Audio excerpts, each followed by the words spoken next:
নমস্কার। আজকে বানাবো সর্ষে ইলিশ। প্রথমে মাছটাকে ভালো করে ধুয়ে নুন, হলুদ আর একটু সর্ষের তেল মাখিয়ে এপাশ ওপাশ হালকা করে লো ফ্লেমে ভেজে নেব। তারপরে একটা বাটিতে নেব কালো সর্ষে, সাদা সর্ষে, পোস্ত আর কয়েকটা কাঁচা লঙ্কা।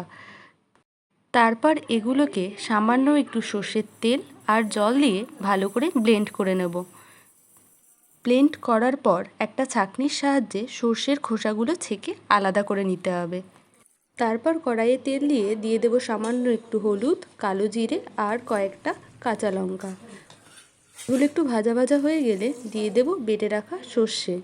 এটা ফুটে এলে দিয়ে দিলাম ভেজে রাখা মাছ আর কয়েকটা কাঁচা লঙ্কা, আর দিয়ে দেবো পরিমাণ মতো নুন। গ্যাসটাকে একদম কমিয়ে হালকা আছে 15 থেকে 20 মিনিট এটাকে ভালো করে রান্না হতে দিলেই তৈরি হয়ে যাবে আমাদের আজকের রেসিপি সর্ষে ইলিশ।